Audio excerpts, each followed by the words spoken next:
Hi everyone, my name is Tiffany Zhang and I'm the founder and host of Empathy Gaps, an online YouTube video podcast. In today's episode, episode 5, I will be speaking with Dr. Carla Marie Manley, a clinical psychologist, author, and speaker who has been featured on NBC News, USA Today, and more. Fear, stress, and anxiety are all seen as negative emotions that we humans feel like we need to get rid of. However, the conception that these emotions are negative is not always entirely true. According to Dr. Manley, we can turn fear into a friend. By having a conversation with fear, we can really find out and analyze which of our fears are valid and which of our fears are entirely made up. In this interview, Dr. Manley and I will discuss how social media has changed our empathy, how social media and online dating have changed our perception of love, and how fear is actually a good thing. Here is my conversation with her. Hi, everyone, and welcome to Empathy Gaps, an online video podcast focused on creating a safe space to discuss mental health and psychology in social media, while also working to address the needs of the current mental health crisis. I'm Tiffany Zhang, your host, and today we have a very special guest, Carla Marie Manley. Dr. Manley is a clinical psychologist, author, and speaker. She specializes in mental health illnesses, relationship/couple support, gender identity, and personal transformation. She has also written 3 books, Aging Joyfully, Joy from Fear, Date Smart, and a 4th one on its way called Joy of Imperfect Love.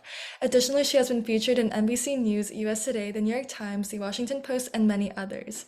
Dr. Manley, thank you so much for being here today and taking the time to join me. Before we start, is there anything else that you want to add regarding to what you do and who you are? You offered a great background, Tiffany, and amongst all of those other things, I am a yoga teacher, a meditation teacher, and a practitioner of both of those. I love nature, I love the environment, I love traveling. I love my dog Freedom, I love my partner, all of those things, my family, the world is so abundant and joyful, even with everything we're facing right now. Definitely. So I guess my first question would be like kind of to establish some background. I guess like what kind of led to your love for psychology and like what kind of led you to choose this path/career? That's a really good question. I think I knew from the time I was a little kid that I wanted to be a psychologist. I don't know where I got the idea, except I remember that Lucy in the Charlie Brown comic strip, who's not really a great role model, but she was giving out support through her little mental health shack. And I always really liked that, but my family had other ideas for me. I came from a very large Catholic family and was trained to do what I was told to do, and as many women are, to be very quiet and do as you're told. And so it wasn't until later in life, after I went to law school and then got my master's. And when I got my master's in psychology, my father thought it was such an inferior profession that he didn't go to my graduation. And so I ended up in the business world and was successful in that world, but very unhappy. And so I pivoted finally to go back to what I loved from the beginning, and that was to earn my doctorate in psychology. I'm a clinical psychologist. I absolutely am glad I had the courage to shift because it's my passion, and helping others is what makes me, it's one of the things that makes me the happiest. Oh, that's I'm really glad that you were able to like shift and stuff. I feel like it's not easy to shift when everyone else around you kind of like I guess doesn't want you to. But I guess like my next question, I guess like how has social media, I know like with the rise of social media, how has social media changed our empathy? Like do you think it has like desensitized us in a way? I think nothing is all good or all bad in general, but it's how we use it. And I think social media, I tend to use it sparingly and with great awareness because everything that the psyche takes in, that the eyes and ears take in, it impacts us either for our good or not so good. And so I think that there are elements of social media that can absolutely be phenomenal for us. It can help us connect, it can help us give us windows into other people's lives. However, when we use social media to compare ourselves to other people, we can absolutely become desensitized to who we are and what's important to us. And sometimes social media also goes into some pretty dark places and can be very judgmental and highly critical. And that's absolutely toxic for all of us, for the people doing the toxic behavior, and certainly for the recipients of the toxic energy. Yeah, I feel like along with that, also like online hate and cyberbullying, like especially like on social media platforms, I feel like you don't see the person in front of you, so it can be easy to forget that you're talking to, I guess, like a real person on the other side of the screen.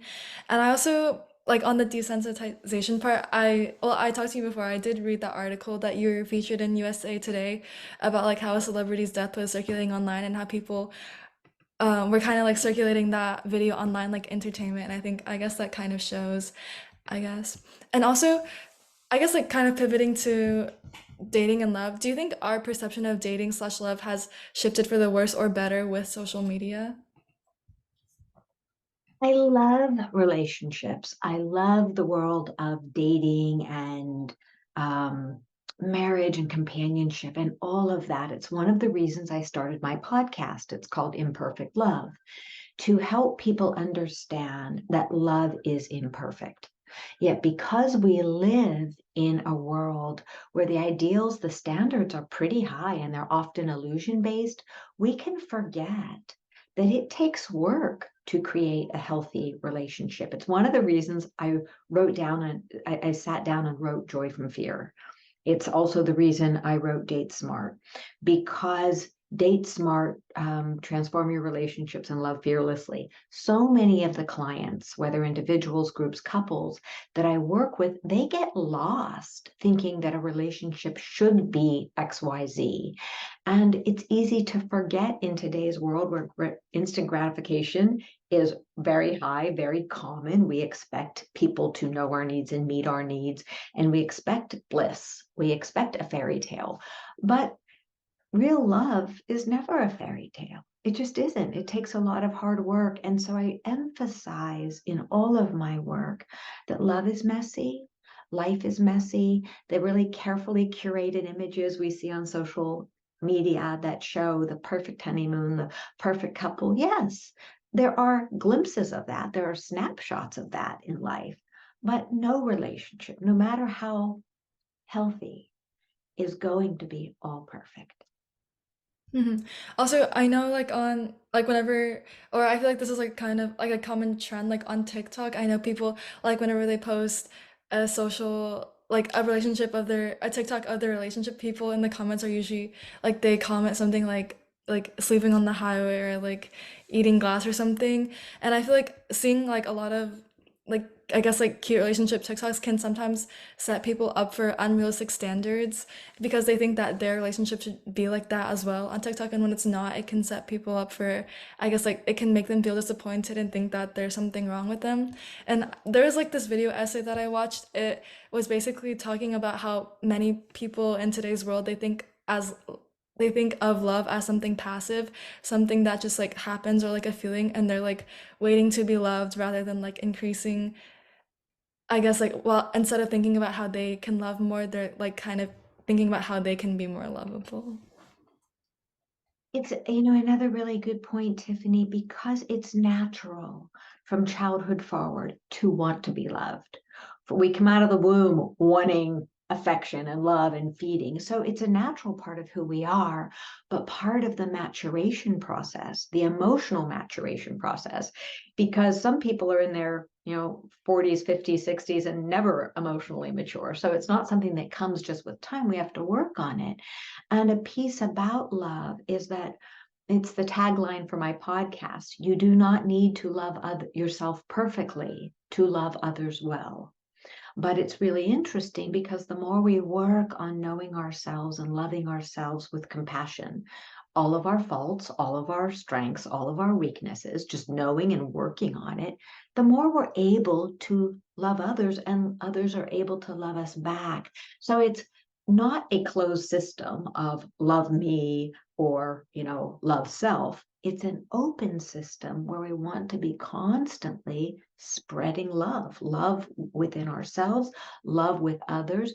And the more we do that, the more we create a reciprocal energy where love is coming in and love is going out, and we're not really keeping score. That said, there is a subset of the population, people who are truly have narcissistic personality disorder, for example, or people who are very high on the continuum of narcissism, where they are so self-absorbed that trying to get love from them, it's just not going to work. It's just those, unless they engage in the self-help, the psychology work the psyche work that they need to engage in, they will stay in that closed system of caring only about themselves, in which case the wise person realizes, okay, I'm dealing with someone who does not want to connect, who is not going to give love and receive love in a reciprocal way. And that's the time where we get to look at a relationship and say, it's not going anywhere. I'm best off somewhere else. Mhm. And then I guess kind of going on to online dating, like how do you think online dating has impacted the dating world? Gosh, that's another great question because it's far reaching. In the not too distant past, people lived in smaller communities where people knew who they were dating or the family. And so there were repercussions. There was a lot more transparency. Not that things were perfect, but there was more transparency and more natural connection. Today, as you were saying earlier, for example, with cyberbullying, we can be using online dating in really unhealthy ways. We can take advantage of people. We can pretend to be someone we're not. We can do all sorts of nefarious things that harm us and certainly other people. So I think that that's one of the downsides of online dating, that there can be a lot more that's behind the scenes, a lot more that can be cloaked. I also think, however, that well-used online dating, where people are being mindful and intentional and underscore respectful, because to me, that's the key of life, of living with integrity, treating someone the way you would want to be treated.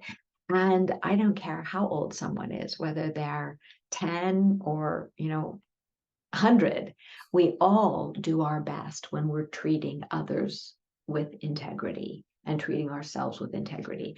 So I think online dating is absolutely tremendous because when it's used with integrity. So for if somebody is looking for a long-term commitment or marriage, they can just say that this is who I am, this is what I'm looking for. Somebody is looking for a quick hookup and that's what they're into. They say that, no surprises, and whoever agrees to it, that's what they get. And so I think if we're just respectful, really genuine, transparent, honest, know what we want, state what we want. And this is a piece that I really talk about in Date Smart, that there are times in our lives where we don't know what we want, where we're out of a long-term relationship and we think we want hookups or we think we want a new partner, but we don't really know. And it's okay to say that. It's okay to say, hey, I don't know what I want. I'm a bit of a mess, or I don't know what I want. I'm in transition. So again, I don't think we have to have certainty, but I think we can always strive to have integrity. Hmm. I think that applies to like everything like in life, not just online dating. And Absolutely. yeah, and I feel like as you said, like online dating, it isn't like inherent like completely good or completely bad because like on one hand, as you said, people can be like catfishing or like presenting themselves as someone who they are not. And also I've heard of there's like horror like on like online horror dating stories where like I guess like they were like pretty like badly catfish or like younger woman got like harassed by someone when they said like they didn't want to go on a second date or like were no longer interested. But yeah, as you said, I think people like online dating has made dating more private, I guess, and also I feel like certain groups like I guess like LGBTQ individuals like I feel like they can also benefit from online dating when it's like used appropriately. Absolutely, because you can find, if it's used mindfully, LGBTQ population plus can absolutely, you have more possibilities, more connection, more potential for finding people who are like-minded. And that's why the transparency and the integrity are so important because there's no gender or propensity for, sexual behavior that's inherently good or bad. It's how we use it. It's how transparent. And like you said, if somebody's online and they're being bullied because they didn't want to engage in a second date, that's something that can happen in real life too. I mean, it can happen with someone who shows up at your door that you met at a church or whatever. So it's really about embracing some of the basics of being a good human. That never goes out of style. Every generation can benefit from being a good human. Definitely. And as we were saying before, I feel like it is really important to be a good human, especially with I guess social media and stuff because as I said before, I feel like it's easy to forget that like there's you're like talking to a real person, I guess. And I guess like I'm interested in like your book. I know you mentioned before your books, like your book Joy from Fear. I guess why do you think that fear has like such a like is seen as such a negative emotion? When I was getting my doctorate, which was after my master's and years passed, and when I was getting my doctorate, I noticed that I always thought I was a really strong, fearless kind of person. But I had to come to terms with the fact that I let people rule my life for a long time. And I realized it was fear. And it was a real shock for me. So I wanted to understand fear. I wanted to research fear. So I created a qualitative and a quantitative questionnaire about fear. I did a lot of fear research. I wrote my dissertation on fear, presented the dissertation on fear, and was blessed enough to have an external reader who's a New York Times bestselling author, phenomenal human being. He said, should be a book. Well, it took me a long time to take that very heavy material and translate it into something that is reader friendly and that's non-academic but still really valid and approachable. And so that's how Joy from Fear came into being. And I was one of the main subjects because I was the one who had lived that life of not realizing I had been in the embrace of fear. And then I realized in the course of my research that many people are afraid of fear. They think it's a bad thing. But when we see that fear has two sides, the side that's really scary, and then the other side that's saying, what the heck are you afraid of? If it's not a barking dog that's going to bite you or a tiger that's going to, eat you, what's there to be afraid of? And in most cases, when we have a conversation with fear, like, hey, what are you really afraid of? And for me, it was my family won't love me, or God will hate me, or I'm a bad person if I do what I want to do and don't take care of other people. Will I have any money? Will I live under a bridge? All of these fears. And then I realized, well, okay, some of those are valid. Maybe I won't be loved by people who say they love me, but if they don't love me because I'm following my dreams, they never really loved me at all. So, do you see how when we start having conversations with fear and don't treat it as the enemy, we turn it into a friend because it's telling us, wait, this is a realistic fear, and this one is all made up in your head. And that's how we start breaking free of fear and turning it into a friend rather than an enemy. hmm Yeah, things I feel like things that are or things that make us uncomfortable aren't inherently bad because yeah, as you said, like you can always it like fear it like helps you realize some things. And I guess like why do you think that there's like such a misconception about fear? Or like why don't you think that schools give us like proper tools to deal with these negative emotions like fear? So let's pause for a minute. Notice how you use the word negative emotion. You would not believe how many professionals, psychologists, psychiatrists, say negative emotion. There are no negative emotions. I come from the 5 emotion model, which is fear, joy, sadness, disgust, and anger. Every single one of those is a good emotion. They're all healthy, all positive. It's how we use them that can be destructive or unhealthy or negative. So if you think about joy and we think, oh, that's a quote unquote positive emotion. Well, not always. If we're trying to pretend we're joyful and we're really dying inside, then it's really working against us, isn't it? Because of the pretend. But if we're angry, angry often comes up for us, anger, because somebody has disrespected us. Somebody's crossed our boundaries. Somebody's not listening. And in that case, boy, anger is a great messenger. And I was talking with someone earlier today in a phone conversation, and she said, well, you're getting angry because I was being assertive.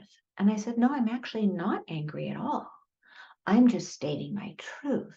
So people have a really, especially for women, we tend to think we should never get angry, but anger is really good. And men are told, well, you can be, I'm overgeneralizing here.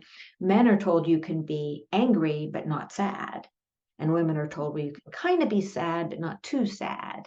But you can be happy. So we get all of these strange messages when in truth, every emotion we have, anger, fear, joy, sadness, disgust, on a very primitive level, they are there to give us messages. So part of becoming emotionally intelligent is making friends with all of our emotions, learning to sit with them, learning to use them in healthy ways, learning emotional regulation. Is it a perfect process? No. It took me years to learn to manage my emotions in healthy ways. Mhm. So I guess like why don't you think that schools give us like the proper tools to like I guess like give us like the proper tools to kind of like help transform these quote unquote negative emotions into like something more positive? I think that some schools are doing it, but I don't think enough are. And I think it's because we do not yet value mental health education the way we should. And it's abysmal to me. We could create a much better world. We could give younger generations the tools they need early on in life to help them avoid debilitating anxiety, depression, all of those things, because we teach math, we teach writing skills, we teach science.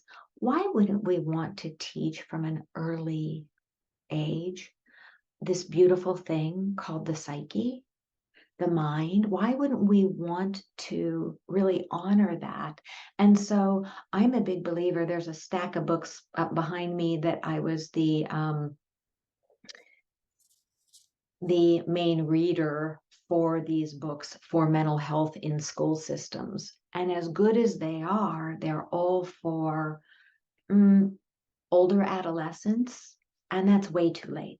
Yes, that's a good start, but we ought to be teaching this from kindergarten forward. So I'm with you, and I would be delighted to, when you write a curriculum for, because I'm sure you will do great things, Tiffany, you come to me and I will do some of the reading for it. So because that's, I think, what the world needs. The world needs our younger generation, which is so vibrant and brilliant and in ways that other generations, I don't think were as empowered.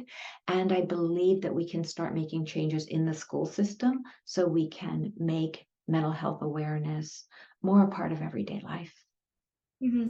Also, I think that there's kind of like a cycle, like I guess like this is like kind of like a generalization, but I guess like general public was never really taught about mental health, and so I guess like they don't really know like the proper tools, like quote unquote like proper tools to like view these like perceived negative emotions as something more positive. So then when they're like in the position of teaching, they don't really know how to like teach it, I guess, either. And so then it like kind of creates like a cycle, I guess. It does create a cycle, yet the piece that I think is really important, people born in the 50s, 60s, 70s, even the 80s, the internet, the information was what you could find in a library or in a set of encyclopedias. But now, with having social media and the internet and research so readily available and books, I take my books very seriously. They all have research back information in them. The research is in the books. There is no excuse for an adult to not understand the world of emotions. To me, and I'm not being judgmental, we all have priorities in life. For me, well being, mental, physical well being, spiritual, psychological well being are all priorities. And for some people, they will put, not that we all don't need a living wage and to be able to pay for food, clothing, shelter, that's always important. But most of us have at least a slice of discretionary time in the day where we can use it for self education. And many people choose more quick fixes and I'm not saying we don't ever want to sit down and binge on Netflix or read a juicy book or just sit and veg. That's all fine and important balance in life. But I do believe it's important for us every person, except, the little ones who aren't able to read yet. But I think it's important for us to all start being really mindful about embracing our mental health care as part and parcel of the maintenance of healthy living. It's time. It's really time for us to move away from the stigma and say, wait, this is just an important part of education. It's an important part of living. We want to be, going back to what we were talking about earlier, we want to be good humans. So we need to be educated in the areas that teach us how to be good humans. Definitely. And I guess I guess how, I mean, I think you touched on it a little bit, but how do you think, like, specifically, can we transform, like, how can we ourselves, like, if someone was watching this and they wanted to, I guess, like, learn how to, like, perceive fear, like, transform it into something more positive, like, how would they be able to do that? That's again, a really good question, Tiffany. And one of the things they can do is go to my website, drcarlamanley.com. There are some free resources. If they look at my books, and there are free downloadable resources next to each book. So somebody can just download a couple of pages and get going on it. So Joy from Fear has resources. Every one of the books has resources. And even if a book title doesn't seem to be pertinent to you, download the pages anyway, because they are all appropriate for different age levels and for where you are. They'll just evoke different things. The other thing that someone can do is to look for group therapy work. I'm a firm believer. I've run a lot of group therapy in my life, and it can be fabulous because there are other like-minded people there and you learn from other people. It can often be free or low cost, or you can see a psychotherapist, especially one who is, I'm what's called depth oriented, with a background in Jungian therapy, but I also do EMDR, CBT, DBT, cognitive behavioral therapy, dialectical behavioral therapy, neurolinguistics, and other elements. And I'm a big fan of attachment theory. So what someone can do is just start dipping their toes into the water. And if you're looking for a self-help book, what I really recommend that people do is look for self-help books that come with exercises. Mm. Why? Because when we're learning, we need to do exercises. You're taking piano, you do exercises. You're taking algebra, you do homework exercises. So if you're reading a self-help book, it's wonderful, and you're taking concepts and so go, this is great. But unless you're doing personal exercises, you're not taking the concepts and translating them in a real way into your life. And that's why when I designed every one of my books, I was really clear with my publisher.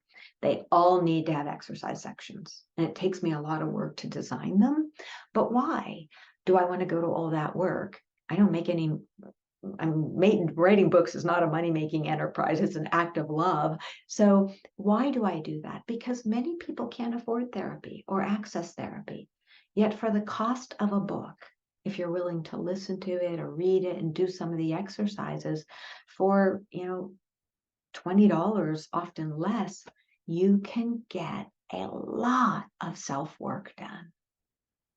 Mhm. Yeah, I really like the idea of, like, including worksheets, because I feel like it's not enough to just, like, know it. You have to, like, consciously practice it as well. And so, like, I guess, like, moving on to a different topic, like, with social media, how do you think that we can deal with, like, information slash news overload in a healthy way? Because I feel like in today's age, it is, like, very easy to get overwhelmed with, like, the wave of information.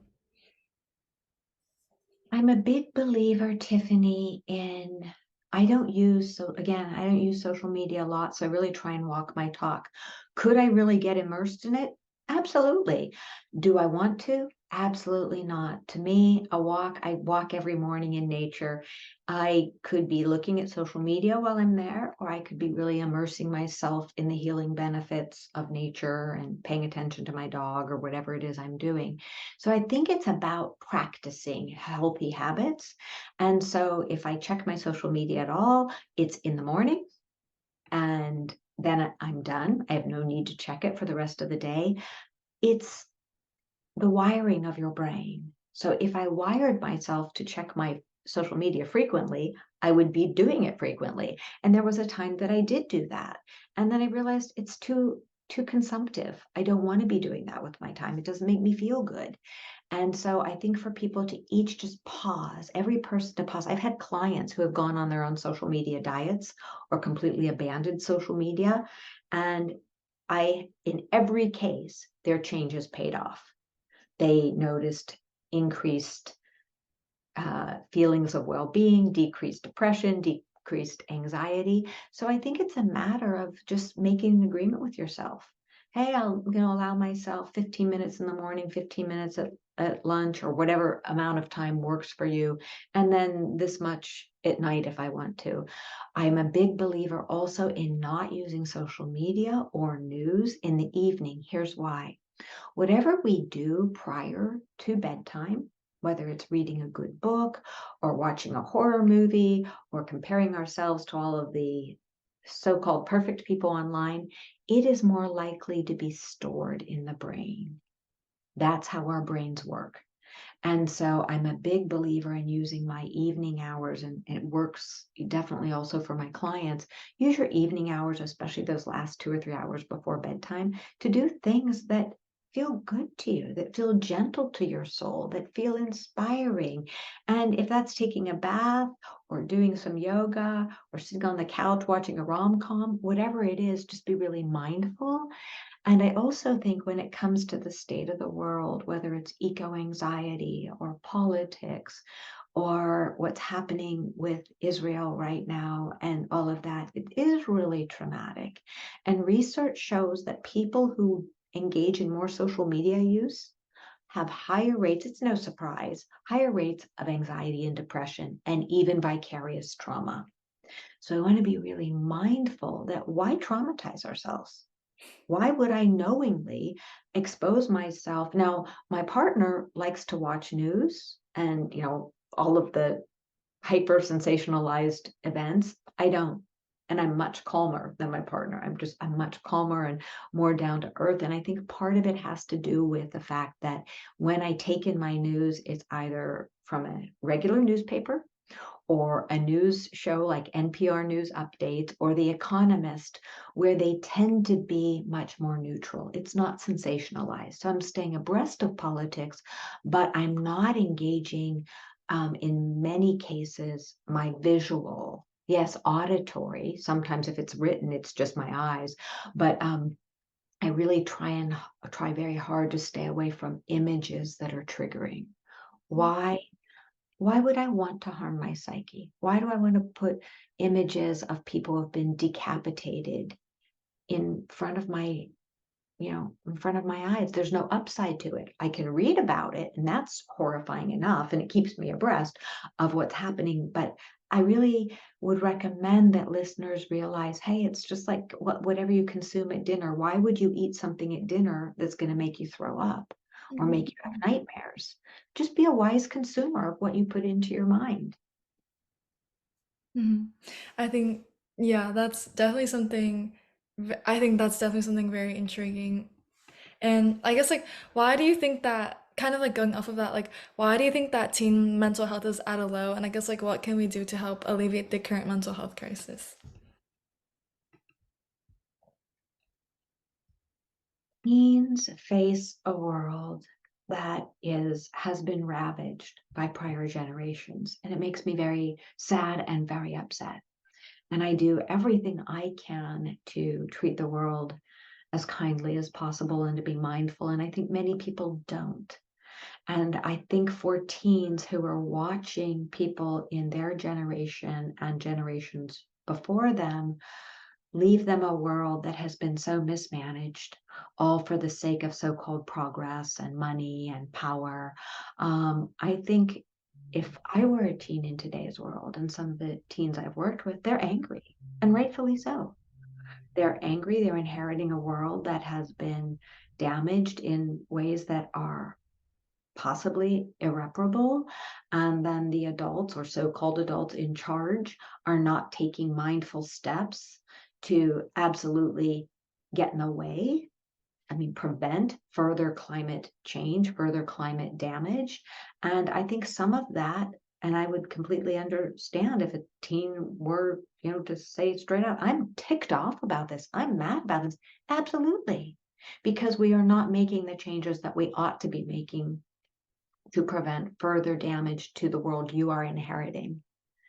And so I think that that plays a big part in teen mental health, because who would want to be inheriting a world that is in such a mess? And so I think it makes teens like us, but I'm focusing on teens, feel helpless. So I think that's a piece of it. I think also world events, politics are also very upsetting and frightening, and people generally feel disempowered. And I think some of the choices politicians are making are further disempowering, people as a whole, but certainly teens. And I think the lack of support, there's a lot of talk about the increase in teen mental health issues and teen suicidality, but we need to respond with action. We don't need to just talk about it and tout the statistics. We need to get action now and take action now in the schools, now to provide more support. And it's really difficult because our system is very broken in regard to providing proper mental health support. It's a sin. Mhm. Also, So that's some of you can tell I get a little, that's when anger is a very positive emotion. Anger to, and being able to speak my truth and speak my mind. And I think teens have every right to demand better treatment and better support. also, I think teens sometimes think that I guess they don't have power because they're like younger or like they're not the ones like directly in charge or making the laws. But I feel like that is like a misconception. Like I feel like teens have arguably a lot of like arguably have a lot of power because like with social media and stuff, I feel like the current younger generation is very like spoken out, and I feel like teens definitely do have more power than they realize. And I guess to kind of end off everything, like can you tell us a little bit about your book that is coming out in 2024, and I guess like what should we expect from it? Yes, happy to, but I first want to validate what you said for teens, that there's power in numbers. And when teens, I'm a big believer in being a peaceful warrior, being very peaceful and filled with integrity. And we see with the teens who are, and younger than teens, who are going to court to protect in the environment in various states. That's an example. Of course, they need adults, adult attorneys, but I think teens, when they start using their voices in peaceful warrior ways and realizing that there is power in numbers, and that they have the right to demand, as a unified front, better treatment of their planet, better treatment of their bodies, their minds, their spirits, their psyches. Absolutely. I believe anytime we stand united in a good cause, that good karma, just a term for it, is behind us. And I believe that teens have that power. And I'm constantly amazed by the teens I meet, how articulate, how aware, more than prior generations. So I absolutely believe it's doable. So thank you for raising that point. And then to my next book, The Joy of Imperfect Love. I believe in it so much because you might think at the face of it, it's a really sweet cover, that it's all about romantic relationships, but it comes from an attachment paradigm. And it comes from this place where if we can learn to love ourselves and grow our self-love through awareness, compassionate awareness, that then even if we have an insecure attachment style, we can earn secure attachment. It's not that it's never available. So if you are, what some people call, an avoidant attachment style, you can earn secure attachment. And so the more we become aware of some of these things, and I walk you, the readers, through it in a very step-by-step way with tons of exercises. I was informed that there are for over 30 exercises. And those are not short exercises, they are long exercises, and multifaceted. But it allows you to realize, wait a second, these skills of embracing my imperfection, because so often we feel like we're broken if we're not perfect. Well, nobody's perfect. So again, where I talked about before, if we get to notice, here are my imperfections. Some of them I can't change. Some of them I do want to change and, hone and become, or not, or shift, so that I can become a better human being. Here are my strengths. Some of them I like as they are. Some I want to hone and really work on. And then bringing those capacities. And I talk about, I'm in the midst of working on cards, oracle type cards that will go with the book. And I talk about how our feelings, our thoughts, our mindsets, our energy, and our actions are all connected. And so concepts like that will help people realize all of these feelings are good, but my feelings affect my thoughts. And then some people say, oh, I love you, but they'll treat you horribly. You'll realize love's an action. If somebody is consistently mistreating you, we all make mistakes, but telling you they love you, that's not love. It's just not love. Love is an action word. So concepts like that, and I just think it's a fabulous book because it reminds us that it's okay to be imperfect and that we are all works in progress. No one is perfect. And even though some people may look perfect on the outside, we're all a little bit of a mess inside. And that's okay. There's no reason to hide it, but let's work on our messes.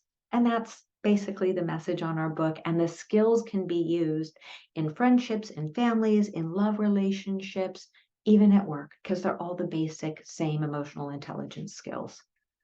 Mhm. That sounds like such an exciting book. I really like the Oracle cards idea. I feel like that's very unique. I feel like that would be really cool. And I guess, yeah, that was all my questions. So thank you so much, Dr. Manley, for coming on and speaking with me. I had such a great time speaking with you. And yeah, see It you. was a pleasure.